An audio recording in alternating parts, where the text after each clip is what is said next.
Hello and welcome back to the super awesome LEGO Millennium Falcon Lego build. I seem to have left the build right in the way.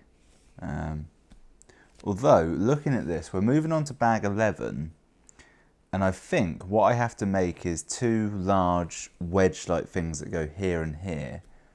So, no, I'm not. I was thinking about just leaving this, but on further thought, that's not going to work.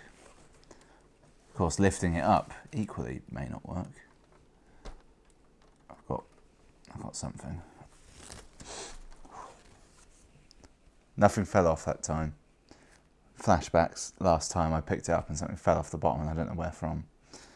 Oh well. I'm not putting it on a glass table, I'll never see it again. Right, let's get cracking.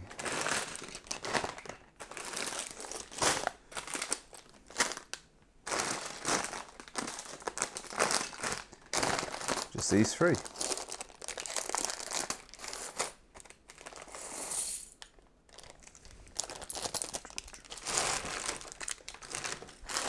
Just take the cow to the killing floor.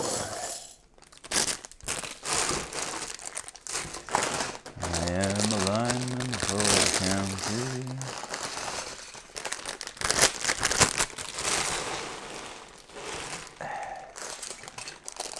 Cheeky extra one at the end there.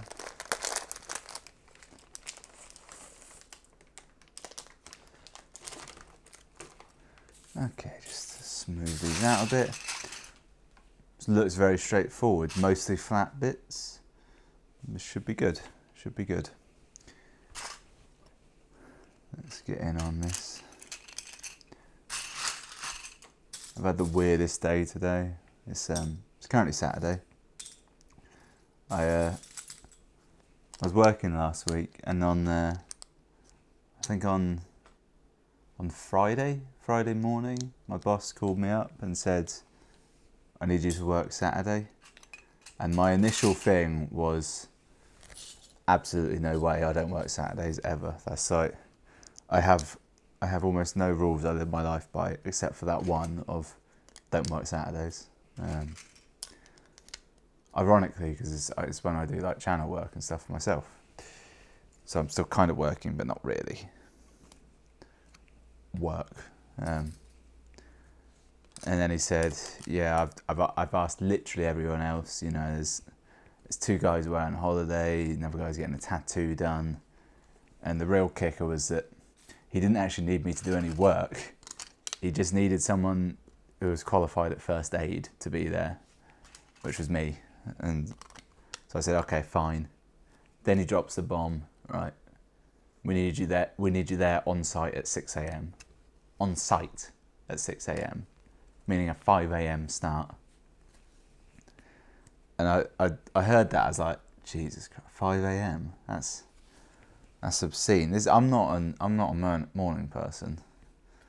Morning for me is, you know, an early start is 8 a.m. That's early to me. Before that, it's like, you know, you're beating the birds. It's not worth it.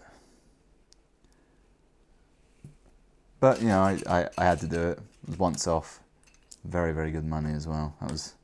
That helps, doesn't it? That's a good inspiration. And so I did that this morning. It was actually quite a short job. I was only there for like a few hours at most. I don't know, till 11 on site, back home at about 12, in bed at about 12:05. Because it's not that I was like tired and needed to sleep. It was that I knew if I wanted to do anything productive for the rest of the day, you know, the other 12 hours, I intended to be conscious. Awake's a strong term for it. I was like, I need to sleep, otherwise I'll be useless. Particularly because I had in my head, I've got to record this video. Can't be in any kind of unfit state for that.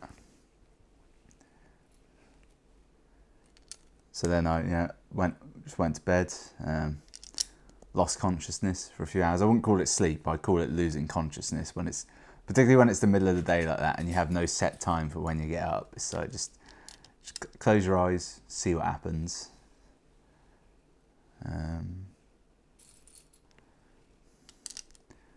there's a lot more pieces on this step than I realised when I started. If I'd paid any attention, I'd have got them all ready first. But I've gone in blind and hungry. I'm not going to do that on the next step. I'm going to prepare. I'm going to get all my eggs in order, as the saying doesn't really go. God damn it. The other thing I had in my head was I was planning to go to cinema tonight. I'm going to go see that new Ewan McGregor, Christopher Robin joint. I forget, was it Goodbye Christopher Robin, something like that, which I'm not overly interested in seeing. However, there's that gif online of him as General Kenobi and then Pooh as what's his face, the Grievous as General Grievous, coming up with all the lightsabers, and it's just it's so funny that I can't yeah, I have to see it for that alone, which is incredibly dumb, but yeah, that's the kind of guy I am. Plus, I think it got quite good reviews. I like Ewan McGregor.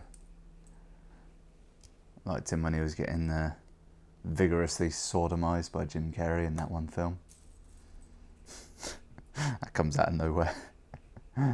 If you've not seen it, you should. Well, if you've seen it, you know. If you've not seen it, I've just spoiled a major aspect of it.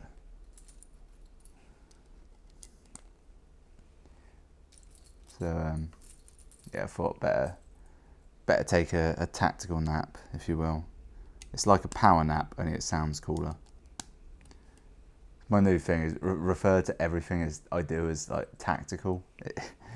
It's not in any way, but it makes it sound like you thought something out or planned it a bit better.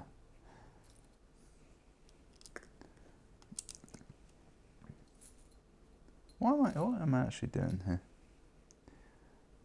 I haven't worn this shirt I'm wearing for ages. It's quite a nice shirt. I think it's like Ralph Lauren or something. It's pretty good. For some reason though, there seems to be something just jabbing into my neck and like irritating me. I don't know if it's where like there's some sort of seam that meets into sandpaper, but it might be the most painful thing I've ever had. Maybe I should have worn an undershirt. I distinctly remember starting this step and saying I'm going to get all the pieces ready first, and then I clearly didn't do that.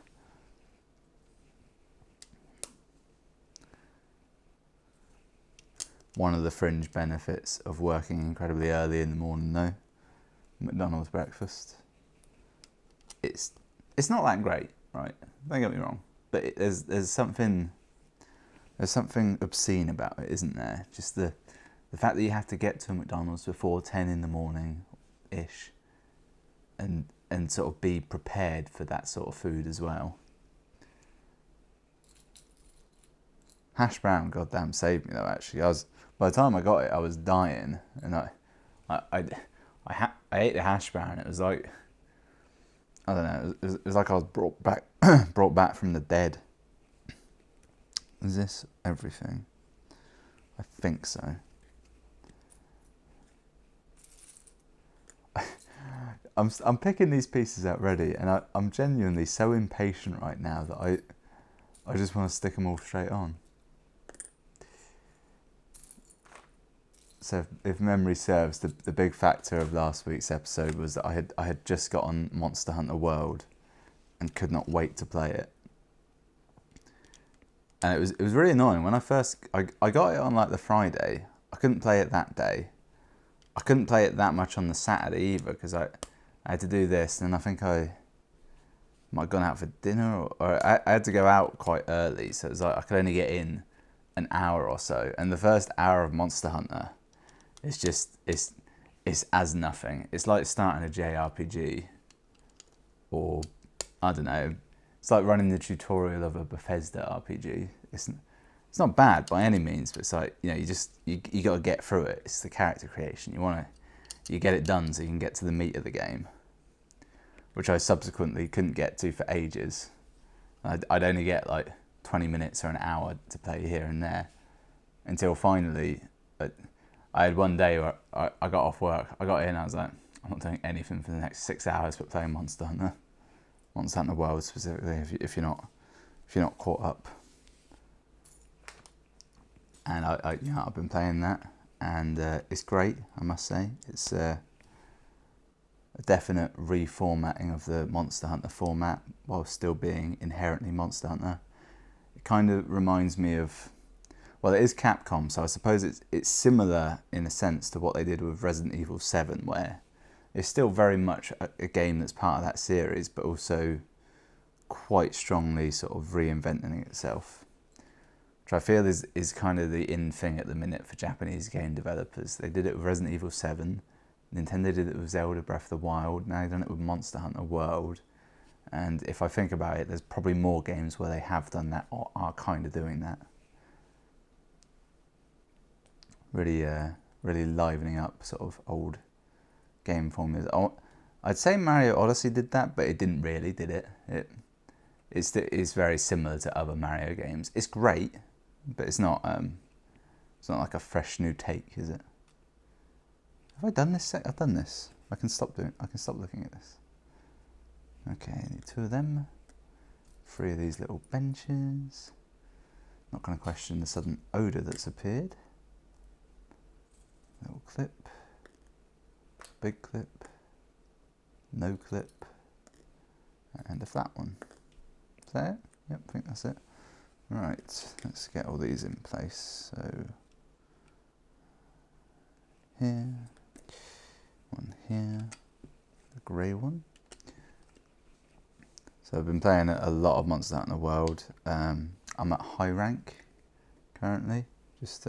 I've just kind of started that. I'm at the point where my low rank armor is, well, it's still pretty effective, to be honest. I'm not quite where I want to upgrade it to my first set of high rank armor, but what I like to do is you start the game with base armor for as long as possible. Then as soon as you get to a monster that kills you, you stop, you build that monster's armor, and then you go on and you do that again until you get to high rank, until it starts becoming a little bit difficult. But then instead of like taking the monster that killed you's armor, you have to take, you have to look at it and pick one that has like a good utility set of skills that's useful in any situation. And you make that. And then that sees you through to like the real end of the game, the end game.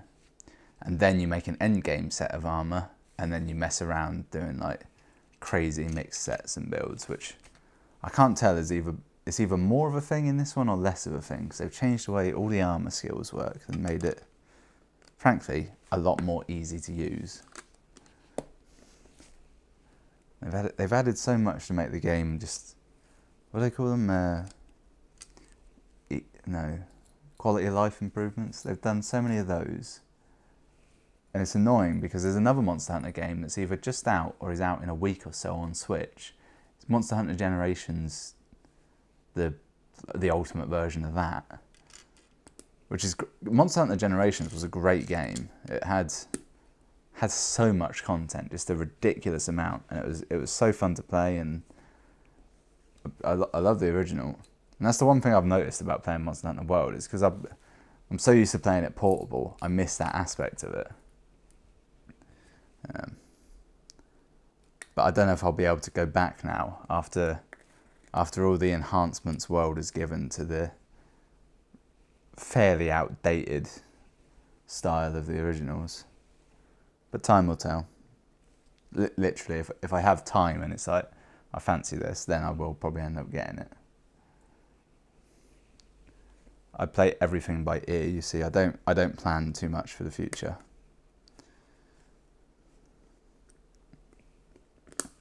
As you can see by the fact that I keep saying I'm going to get all the bits ready and then put them in, and then pick up 2 pieces and just put them in, and immediately forget that plan. Let's just go on here. Saw the Meg. Really weird one, the Meg. I saw trailers for it. I want to say back in like March. I feel like I remember seeing them before I'd seen Infinity War. In that sort of era, you know, the pre-Infinity War time. Like, seeing the trailers back then and thinking, yeah, that looks like a fun film, like a summer sort of blockbuster. And then I saw no trailers for like 4 months, which is really weird when that happens, because it's unusual. It makes me think, did they play the trailers by accident to start with, or were they expecting to use like a different release date and it got pushed and they just said no, cut all the trailers? But then I didn't see any trailers for it at all. And I go to the cinema a lot, so I see a lot of pre-filmed trailers. I feel that's the main place to see trailers, really. So it seemed an odd move. I didn't think it was because they were like hiding a terrible film, because, well, it wasn't great. It was fun. It had some good stuff in it.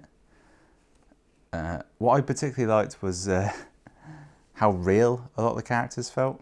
Particularly Rainn Wilson, who was great in it. He was essentially playing if Dwight from The Office had become a billionaire, what would happen.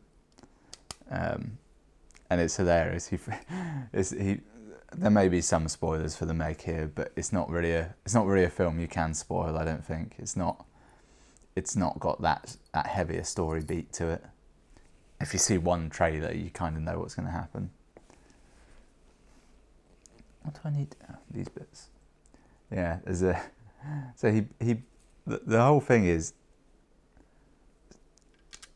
Rainn Wilson, aka Super Rich Dwight, builds an underwater sea lab for marine biologists. It's never really explained why it has to be underwater, though. There doesn't seem to be any benefit whatsoever to that, apart from being able to see some whales through the window. Because the whole thing, the whole use of it seems to be the fact that it's above this trench. It's like this super deep underwater trench, which they think the bottom of the trench isn't ground at all. It's actually a gas layer that they can go through, and then there'll be an even deeper area underneath that's somehow like kept warm in a weird thermal. There's a super cool or a super hot zone that keeps everything underneath it. So it's like a lost world. It's a lost world, is what it is. It's a lost world situation, like that famous book, The Lost World, and that famous film, The Lost World, and the other one as well. So it's like a launching platform for subs, which they never explain why they need to send manned submarines down there. And this is quite a cool thing. The submarine they take down, it doesn't have any windows, because obviously that's a point of stress in its unnecessary design. So what it has is loads of screens, so it shows camera feed of what's outside. So they look like windows, but they're not, which I quite liked. But it also meant that really it didn't need to be a manned sub. It could have been a drone, given that they were in constant contact with the above ground lot, and it was a whole big point of contention that they unexpectedly lost contact, and it wasn't supposed to happen. Of course, if they had sent an unmanned sub down there, it wouldn't have been a film, would it? But still, this is the joy. Right, okay. 2 of them. And then they get attacked by a giant shark. Jason Statham has to go and save them for some reason. And when they get back to dry land, it turns out the shark followed them. So they hunt down the shark with no real equipment, and they kill the shark. But then, oh no, there's a bigger shark. So there's actually 2 Megs in the film. That's the real spoiler right there.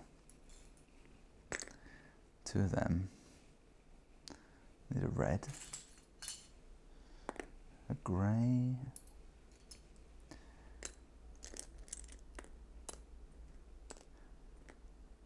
I think probably the one issue they had was like, it was quite a rich cast of different characters, but they were nearly all like scientists essentially, except for Jason Statham, obviously, who was like the hero. So no one could really like do anything useful except Jason Statham. So it was like, we got to swim out to the shark and tag it, and it's like Jason Statham has to do it. He's the only one that can swim. And then there's a bit, it's like, we're going to go down in a shark cage and we're going to shoot it. And it's all like, well, I guess Jason Statham's doing it again, and inexplicably he doesn't, and it all goes wrong, and he has to swim down and save him as well. Also, Jason Statham, great swimmer, apparently. Super good at that.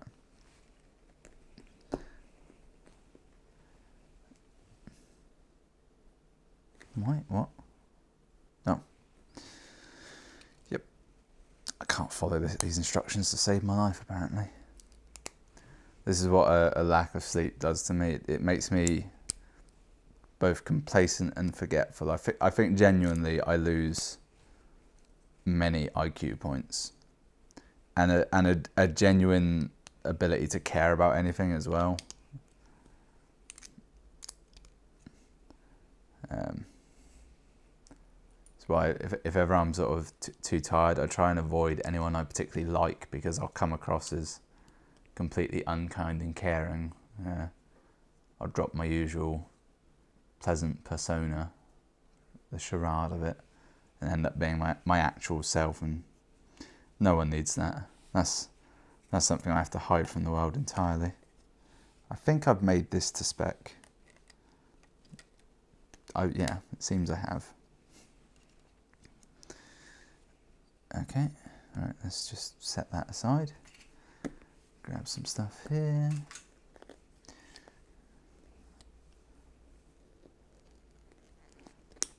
Alright, that goes in there. That's good. Oh god, I just remembered as well, I saw another film as well. I think it was called The Darkest Minds, which I saw trailers for it, and immediately I was like, so this is a young adult dystopian sci-fi movie, you know, like all of them are. There's loads. They came out in that. First there was the Harry Potter phase of movies, where every film was trying to be a young adult fantasy. Well, not so much a young adult, but just a young fantasy novel. There was Harry Potter was a big one, and then Percy Jackson had a go, and there was also Twilight. But then there were like a load of other fringe ones that were sort of half Harry Potter and a bit Lord of the Rings. Eragon springs to mind. There were loads of them, and then sort of in the post-Twilight, you got Hunger Games, and then that spawned like all of these young adult ones. Maze Runner springs to mind. There was Divergent, which eventually became called like the Divergent series, Allegiant, or some nonsense. Like they could barely get words together at that point. There was, I remember one called The Fifth Wave, which I saw and was okay. And no okay cast, but it was an incredibly dumb premise. And I'm sure there's more than this, and I can't really think of them. I feel like they did it on TV as well with the 100, although I've not watched that, but apparently it's quite good. So I don't know about that. Seems like a sort of as a thing that would fit TV way better than it would films. Particularly because they'll cast like a teenager, and then by the third film they're 28, and you don't buy it anymore. So that The Darkest Minds starts off where there's some sort of unknown plague. It kills children pretty much. 98% mortality rate. And then the 2% that survive gain powers of some sort. It's a little bit X-Men-esque. However, the powers they get are somewhat more rigid, in that there's literally 5 of them. And they did it in the most retarded system ever, where like main character girl, she has an episode where she accidentally erases her parents' memories of her. In a feat that seems to take her about 10 years to understand what she did and why her parents suddenly didn't remember her. And which doesn't make any sense as well, because she just appears, she was like in her house one day and her mother's like, "Oh, who are you, little girl? Are you lost? You need help?" And there'd have been pictures and shit. She erased their memories, but she didn't erase possessions or like, you know, the memories of her family or her family's friends. It was just her parents. And it was never outright stated whether she erased her dad. It was definitely showing her mother, but never actually her father. It's like, did they not have grandparents or neighbours or like work colleagues? She was in school. Did no one else remember this girl's existence? Did that not become an event for everyone? So then she gets packed up, sent off to a camp with all the other weird kids, and then she goes in for this test where the doctor makes her look at a kind of a camera-y thing, and then that camera comes back with a colour, and during this time he gives the exposition of, yeah, we're going to assess you, and depending on what colour you are, it's what ability you have. And essentially he goes, the most common is green. This is also the colour their eyes goes when they gain abilities, just to make it much easier for anyone watching to follow along. I'm trying to repeat a step I've already done. So she gets so green is like enhanced intelligence essentially, and it's unclear as to how enhanced it is. As far as I can tell, it makes you about as smart as smart people in films generally are. Like, you can speak a few different languages, you can do things. You probably wouldn't be able to, like, build a radio from some coconuts. You wouldn't be that kind of smart. You're not Gilligan's Island smart, but you're like fairly intelligent. I think with time it could be more like smart enough to do well in life, but not smart enough to change the world. I think that's the level of intelligence boost they get. So that was green. That was the most common. Which inexplicably, later on it's shown that they put all the green kids in this work camp.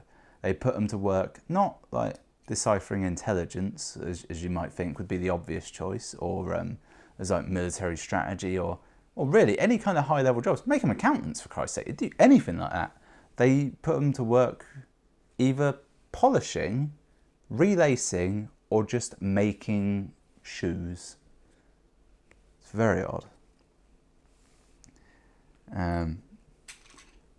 And like in an assembly line fashion as well, by hand. They could presumably design and maintain machines that could do that, because it's set in modern day.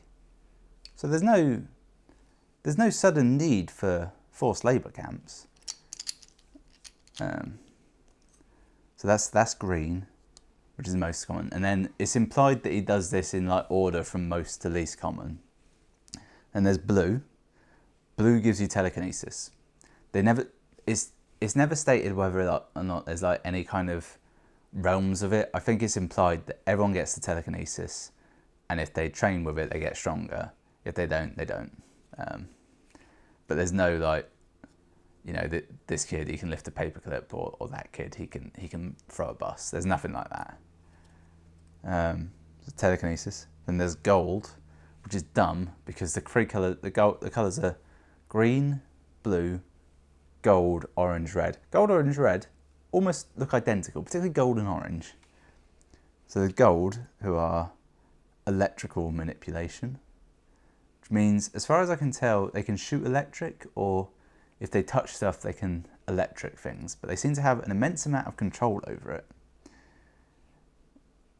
And above that, they get as orange, which is what our main character is, which they never really say at the time, but it later turns out to essentially be telepathy.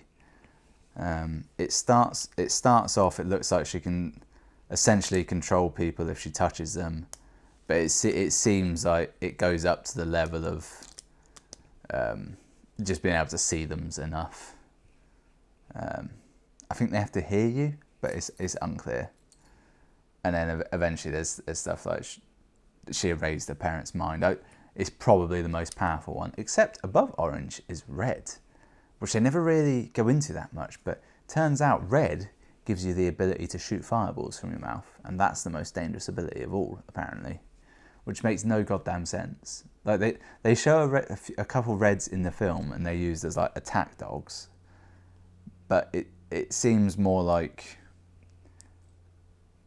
I don't know, that might be more dangerous in like a pre-medieval society where there's not much electrical stuff around, so fires are more of an issue. But it's like, I mean, flamethrowers exist. That's not an ability that you couldn't recreate with some technology.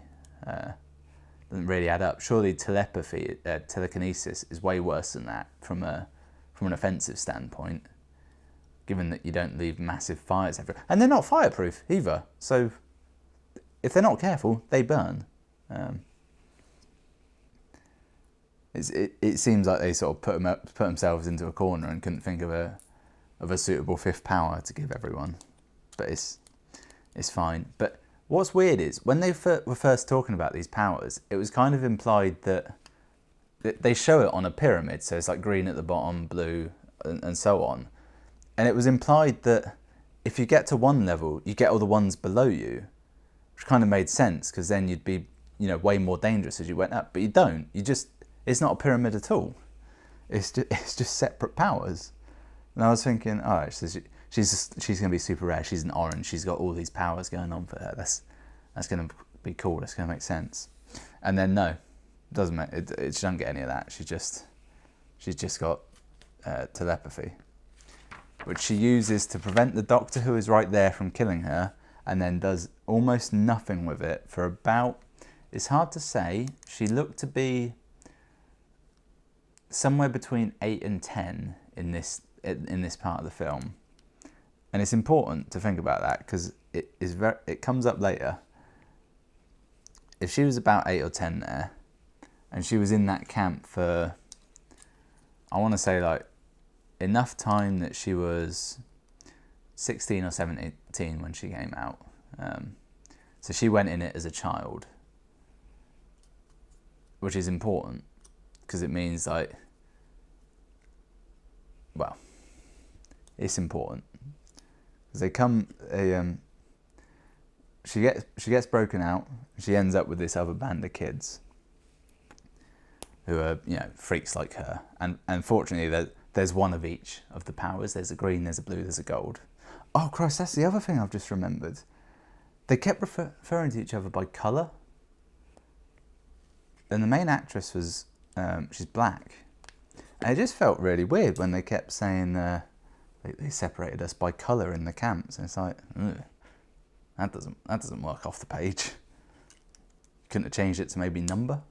Would have made more sense, or just maybe go Greek letter, Greek alphabet, alphas, betas, omega. That would work well. Nope, they went with colour. It just sounds off when you hear a black girl saying, we're an American, they separated us by colour in the camp. And they kept doing that for a little while. I was like, this don't feel right. I'm not comfortable with this. I think I've done this now, so I clip this onto here. So she breaks out, she meets up with the gang, as they were, which, to be fair to them, they're actually quite enjoyable, particularly the green of the group. He was quite fun to watch, and of course, by the end of the film, he ended up in a hospital with major burns. So it's unlikely he'll be in the sequels if they ever make them. Which, who knows if they will? They probably won't, or they might make one and it will bomb and they won't ever finish the series. It's got that definite vibe to it. But one of there's a girl in their group, and she's a little mute kid who I would put her age at not very old, like probably 7 to 10 again, which implies she was born like after the plague. But then when they get out, they say, there's no kids anymore. There's no kids because there's no kids, there's no economy and no jobs, which doesn't actually make sense. It's not been long enough for that. It's basically an excuse to make it sort of a slightly abandoned countryside they're driving through all the time. Let's see, I need 4 little pegs. Good. And a drink. Even better.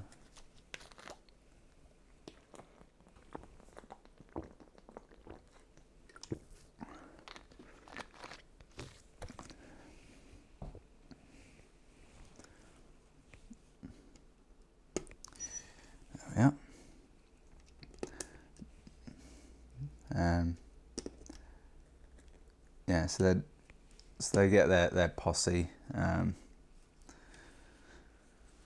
and she's hiding her abilities from them for some unknown reason. There was one really funny bit in the film where it's kind of finally revealed to them what her powers are. And like being an orange, she's supposed to be really rare, and she assumes people will be afraid of her for really no reason at all. And when they finally find out, like, she uses her powers quite excessively and passes out, as is tradition with all psychic characters in any media. She comes to overhear them talking about like ditching her in the woods, and it's like, no, she's too dangerous to have around. We'll get caught traveling with her easy. It's a no-brainer. And like she storms up to him and says, no, it's fine, I'm leaving anyway. And the two guys are like, Ruby, we were talking about the van, not you. I was like, it's so refreshing that they had like a classic dumb, almost rom-com level understanding there, and they literally address it immediately, like, love, we weren't talking about you, we were talking about the van. And she's like, oh, guess I'm going nowhere. And it was a very funny moment. I was like, it was setting up for the most cliched and obvious thing, and it just did an immediate left turn of it, and it was refreshing. However, it does feel like they might have changed that scene like at the last moment, because they realised like this film's like 8 hours long. We might have to cut some bits out of it.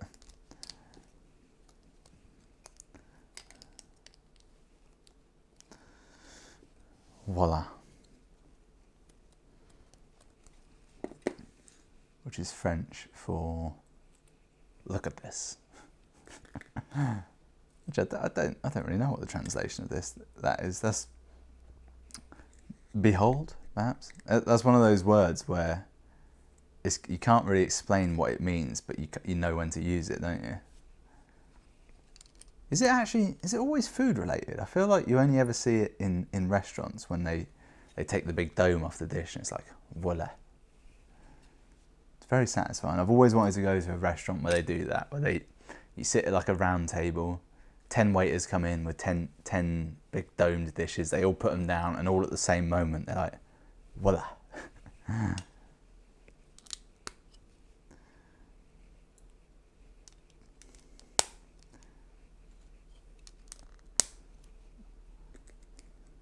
You know what I goddamn hate though is when you're in a restaurant with a group of like, has to be, I'd say, more than 5, sort of in the less than 10, more than 5 categories, 6 to 8, 6 to 9, that many people. When you've ordered, you've been waiting a while, and your food comes, and obviously waiter can only hold 2, maybe 3 dishes at a time, probably 2 though normally. And they're like, I've got the cheeseburger. Who ordered that? And it's like silence at the table, and like there'll be 4 people who have forgotten that they were even there to order food. There'll be 2 people that are having a conversation and haven't even noticed a waiter has arrived, and will never notice. Their food will be put in front of them, and then a minute later they'll be like, oh, food. And then there'll be 1 or 2 people, which if you're smart and you know who you are, will be positioned at opposite ends of the table so that you can direct. It's like, you're suddenly air traffic control. You're like, yeah, rare steak, that's over there, medium ones over here, extra fries down here. And it's like, what? Who are these people that just, you're there for food. We want it done. Then equally, sometimes you'll go to a restaurant where, I find this is more commonplace in continental Europe, where waiting and serving is more of a profession, I would say, than a job. It's taken a little bit seriously. It's met with some respect, so that they get good at it. They won't write your order down. They'll just know it, or they'll write it down. But when they come out with it, they'll know where it goes. They won't even have to ask. Couple of bright reds. Wait, what? Oh no, these are correct.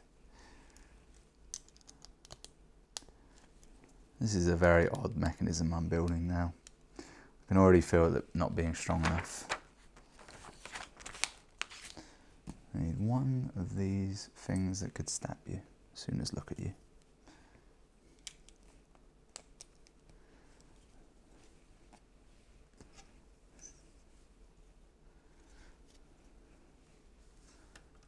Oh, I'll tell you what's even worse than that actually in a restaurant is when you do, like, sometimes the waiter will just like come and say like, duck salad, who had this, and like you won't really listen, and you'll just kind of take it or whatever. But then before the waiter has left, you'll say aloud, "This isn't my food," and it's like, no, it's the person opposite you's food. But you don't say it when the waiter's in earshot, because they'll feel it's their duty to swap it around. You wait for them to leave and you just hand it to them. Same with drinks. When they bring a drinks order over, just let them put it down. Drinks can be shuffled around with goddamn ease. You don't worry about them doing it unless they specifically ask. It's just it brings a level of awkwardness that is somehow insulting to everyone. Now I'll put this on backwards.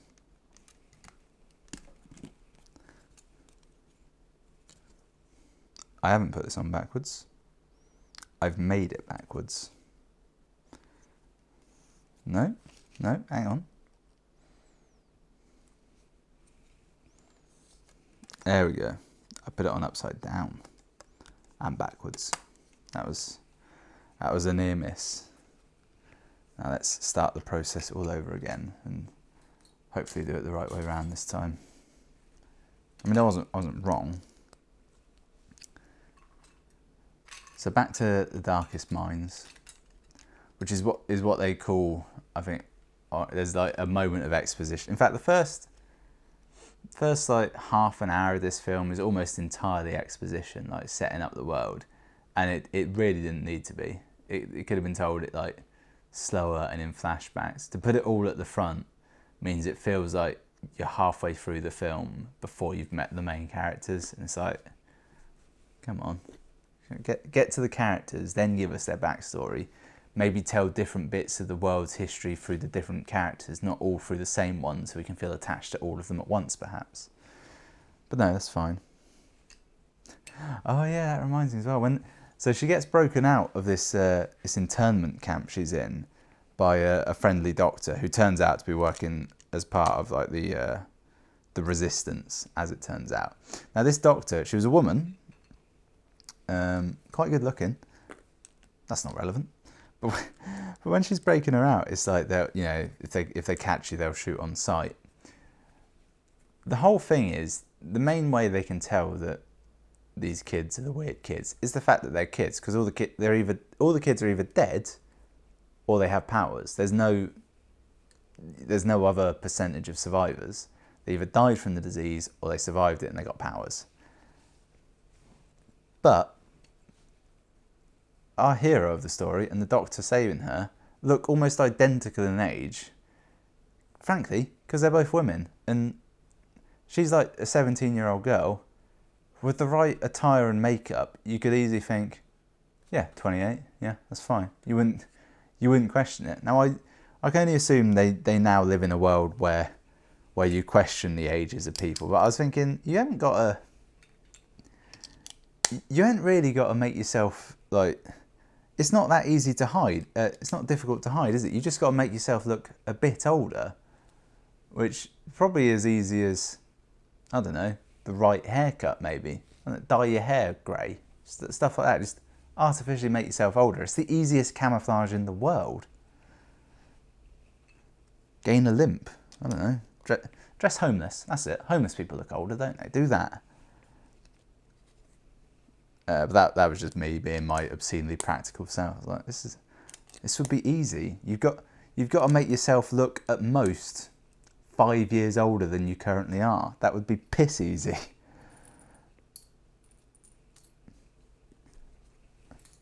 Dress like a hooker. That could work. That's an option.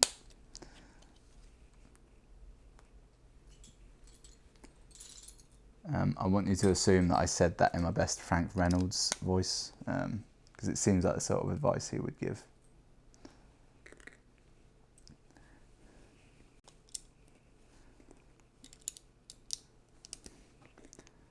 So very late in the film, they make it to this camp. So at the start of the film, like, there's the evil government. She gets broken out by this movement, the Brotherhood of Evil Mutants, essentially, or she doesn't really know that. It's some sort of group, slightly militant, and they're like the resistance. But she gets away from them because they're a bit too militant, and she's like, I'm not a soldier. I don't want any part of this. And there's this third faction that supposedly exists, kind of the Morlocks, if you will. It's like, yeah, there's this camp you can go to, and you'll be safe. That's sort of their goal for the film, is finding it. And they finally get there in like quite a late third act. Turns out it's run by the president's son. Now at the start of the film, you see the president of the United States. His son is like taken early by the virus, and he's like all worried. And you see his son. He looks about 15, I'd say. That sort of ballpark. Couldn't say exactly. Maybe, definitely older than like 12. And it's like, oh yeah, we're doing all the tests we can, we're trying to cure him. And then later on you find out that that's the guy that runs the camp, but he's still the president's son. But it's been at least 7 years. That's why the age thing is important, because if she's been in camp for that long, this guy's been president for at least 2 terms, but he was quite old, so you assume it's like, well, maybe if it was his first year of presidency when this came up. I was like, how can this kind of epidemic mean that they stand by a president in America? Surely that's grounds for a single term. But I don't know. It was just one of those weird things where they end up putting an odd timeline on the film. And as soon as you meet this guy, one, he's an orange, like he's a telepath, and it's like, well, he's the villain, isn't he? You need to have a villain in a film like this. They kind of made out that it might have been Gwendolyn Christie for a brief point. She appears for about 4 seconds in the film. You thought it might be her, but apparently not. So the moment he arrives, like he's gonna end up the villain. He starts training our main character for a bit, purely so he can learn how to erase memories, it seems. And then inexplicably, like at the end of a montage, he tries to rape her. It genuinely just comes out of nowhere. It's a very odd moment. It seems completely unnecessary, if only because they seem to be doing, getting on quite well with each other anyway. He was like this far from the finish line, and he decided to just get on a motorbike, if you will, to give an incredibly horrible analogy. Right, so I've got this. I need this very, very odd looking piece to go on this side of it. Has it? Good, slots in there. That's a weird bit. Never had one of them before. And then one of these on here. Just a couple bits of decoration, nothing more, but nothing less. Yeah, so then it turns out that the president's son is actually evil, and may or may not have secretly been in charge of the United States all this time using his psychic powers. And to be honest, is inexplicably evil with it. It's never really explained why. I could understand if he was just a dick, but he is like flat out evil about it.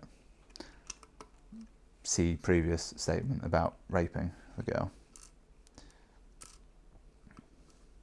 There we are. And then right at the end of the film, they split all our heroes up. One of them gets amnesia, and she suddenly has an army of people, and it's like, and we'll save that bit for the next one. It's like, well, that was part one of a clearly 3-part attempt at a story. Right, I'm guessing this is about to be put onto the body of the beast. Okay, so that's the far side. So this goes on here. What it doesn't say is what it actually clips into. I'm guessing this. I could get closer. Choosing not to.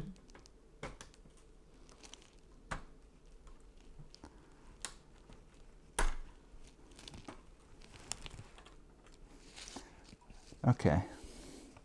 I don't actually know if that's on square or not. I'm going to build the oven and worry about that at a later date. That was satisfying me when I'm doing something intricate over there and I'm like, oh, that could just back into place, and then I do it.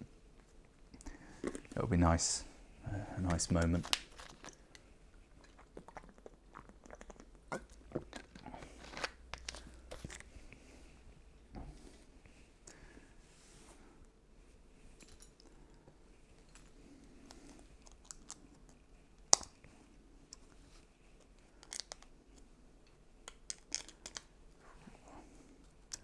I'm still doing my my rewatch of Dragon Ball. I don't know what it is, if it's the pacing. Well, probably a part of it is the pacing. It's not slow by any means, but it's also not fast. It's just well paced, I suppose. That's what I've just described. And it's very funny. It's enjoyable, and it's not like, I feel later on in Dragon Ball. Well, Dragon Ball Z really, isn't it? It kind of becomes a thing where if Goku's going to fight someone, that's going to be a couple of episodes at least. In this, it's very much a case of half an episode. So it's early on still. I'm still in like the first 20 or so episodes. I'm still at the point where Goku is kind of like, everyone's surprised at how strong he is, and they don't really give him many enemies that are anyway even close to him. Or it'll be enemies that like, they trick him or they tie him up for a bit. It's like, you'll never get me. But as soon as he gets free, it's like one punch, they're down. But I think because of that pacing and just sort of the general attitude of it, I can only watch like 2 episodes a night. Whereas some anime, I'll knock out like 6 episodes. I'll be annoyed at myself because it doesn't make them last very long. Oh, that reminds me. It's Saturday. There's a new My Hero Academia. My current favourite show, which I'm trying my hardest not to watch week on week, but I can't not.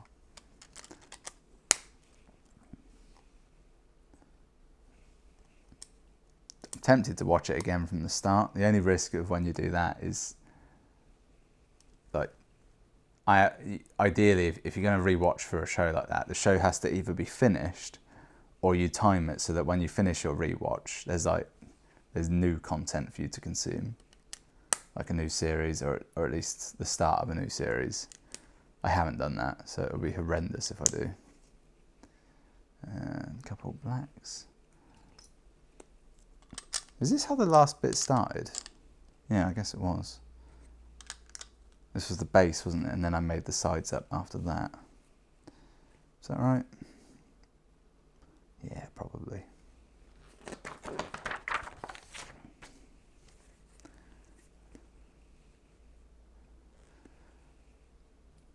You know what I could just go for right now? If anyone ever asks you that question, the answer, even if they don't realise this, the answer is always pizza. Even if that person's just eaten pizza, the answer is pizza. If you're ever not sure what you want to eat, you want pizza. That's the most sage wisdom I ever heard from anyone online. It's like, yeah, if you're ever hungry and you're not sure what you want pizza. It's like, yeah, that's true. Don't trust people who don't like pizza. They've clearly got something wrong with them. I know people who are lactose intolerant. They love pizza.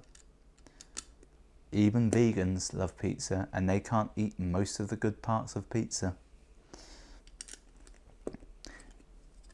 Now, if you can't eat cheese and you've got a gluten allergy, then I'll accept that pizza's probably not for you.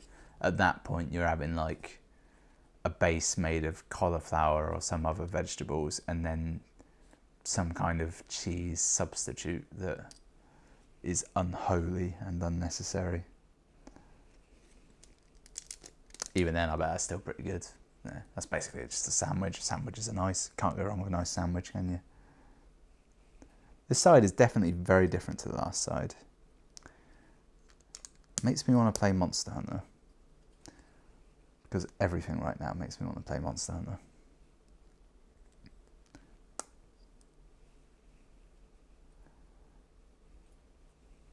I just started a new playthrough series yesterday. You may have seen it. Paper Mario: Thousand Year Door, which has been a game that I've been like thinking about doing for ages.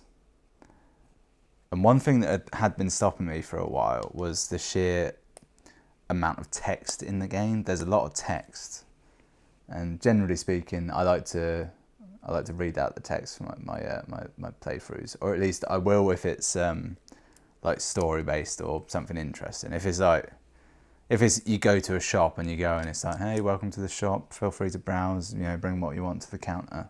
I ain't reading that every time, that's just nonsense, isn't it? But like gameplay related and fun shit like in that game is true. And it's weird because I think I played it when it first came out. I think I replayed it a little bit once after that, but I've never actually completed it because I remember it's a hard game. It's like, it's a proper RPG to the point where, you know, later on the battles get tough. You might have to consider grinding out, or your loadout might not be the best. And I'm truly hoping that because I'm now an adult and I was an idiot child the first time I played it, I'm now smarter and can make better tactical decisions.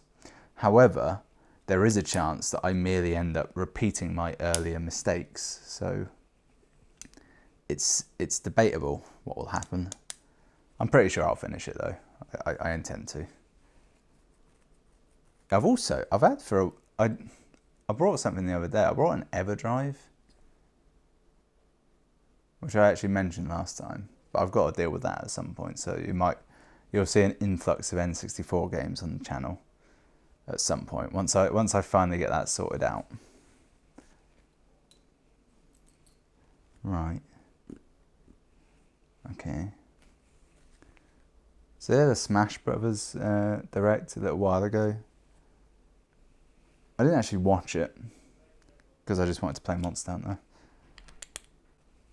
So they had this Smash Brothers Direct, and there's a few new characters, just all told. One of the big ones was Castlevania characters. I think Simon Belmont and one other was announced, which could be code for them. Might actually be like 3 or 4 in the game. You never know. They could be those Echo characters or whatever. But it made me think: is there new Castlevania on the way? Because I would love that. I love the idea that what's his face makes Bloodstained, and then out of spite, Konami is like, yes, we're going to make actual Castlevania again. Screw you. Not that Lords of Shadow nonsense. Although I didn't play the console one. I had a brief go on, I think, the 3DS one. I was like, it's not my Castlevania. I want to be in a castle. I want it to be oddly hard. I want to have an obtuse power-up system. I want to fight death at some point near the end and always be surprised that he's an enemy. And by death, I mean like the Grim Reaper. I want to go into a room and I want to meet an enemy that seems like they could be a boss but isn't actually like super tough. It'll be like Frankenstein or a giant suit of armour. You'll kill that enemy and then you'll never see them anywhere else in the game. And you'll think, wow, they made that one enemy just for that room. And was it a copyright strike? A copyright issue? Oh, Frankenstein's out of copyright, isn't it? It's too old now. Mary Shelley can't collect on that forever, can she? She wrote Frankenstein. That's my literary knowledge. I think she wrote it to scare her boyfriend, Lord Byron. Yep, that's good. Right, I need a flat bit for here, and then a bit with 2 dots on it for the other side. Where might one find that? Here it is. Yep. That's good. I think my favourite Castlevania game. It's one of the DS ones. I think it's called Dawn of Sorrow. And the way you remember that is that a lot of DS games had the initials DS hidden in there. Another one I remember was the Resident Evil. It was called Resident Evil, I think Deadly Silence, something like that. I think it was a remake of the first game, or the second game. Probably the first one. They seem to love remaking Resident Evil 1 in weird ways. What the hell am I looking for? Little flat bit. That's the timer. I'll finish the step I'm on, and then I'll call it a day. The Dawn of Sorrow, that was probably my favourite one. I liked Circle of the Moon, the one on GBA, except it was way too hard to actually play on the original GBA because it was so damn dark. I think it was when I finally got a GBA SP and it had a light, and I was like, oh, I can actually see what I'm doing. Oh, this game looks quite good. I remember it having a very unfriendly every system in the game, honestly. Whereas Dawn of Sorrow was much nicer and had that cool ability to absorb souls. The only dumb thing it had was, because it was on DS, they had to use a touchscreen in a really gimmicky way. So when you fight a boss in that game, you'd unlock sort of as kind of power-ups, or by just unlockable abilities, would be a seal you can draw on the touchscreen, would be a symbol. There are like 5 of them, say. And when you defeat a boss, the seal will pop up and you have to draw the seal. And if you don't draw it quick enough, the boss gains like a third of its life back again, and you have to kill it again. And then you could fight the boss before you got the seal, but obviously you wouldn't be able to kill it properly. But what it invariably meant was you'd kill the boss, and if you had the stylus out, you could draw the seal perfectly. But there'd be no pause when the seal came up, so often you'd have to kill the boss and either have the stylus ready, in your mouth, or you could get good with your finger. But some of the seals were very elaborate, and frankly, the touchscreen, it was okay, but not as good as it needed to be to perfectly recreate these seals. This is disconcerting because the bit I need is a very simple, sort of flat grey bit. I can't seem to see it, but I can see dark grey bits that are the exact bit I need, which makes me think I've put the wrong colour on somewhere else, which wouldn't be unheard of, but I'm almost certain I haven't done it. It's the last bit to go on, nearly. It's holding me back immensely. Now it's the last bit to go on. Nope, still not. Shit.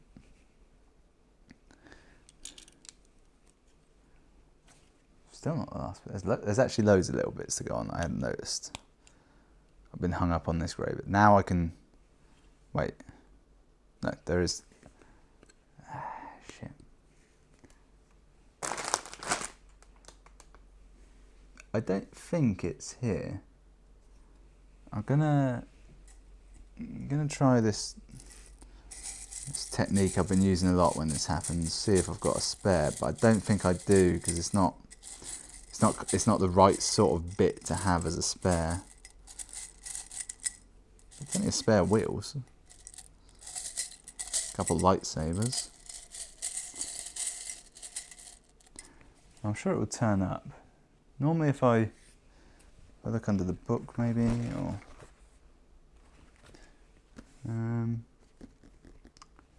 Shit. I've already put the other bit on. Is there anywhere that should be dark grey that isn't? No. I could put a light grey instead. I don't think this part... Will it be visible? It will be. It will be on top. It will be one of the most visible parts of the entire ship. That's not good. I'm gonna just have a quick sort through. Typically this comes right at the end of the episode to annoy me. I'm doing this section. Maybe I put it on wrong somewhere else. Doesn't seem like I have though. This is infuriating. I could put 2 smaller greys on, but that would look even worse than putting the wrong colour. It would be apropos, which I believe to be the correct word, of the Millennium Falcon to just have it wrong. Because it's kind of a junk ship, isn't it, to be honest. I'll do this for now. This is a stopgap, just in case. So thanks for watching. I'll see you next time. Will I be tired? Yes, most certainly. My life is a shambles. I've already said thanks for watching. We're done.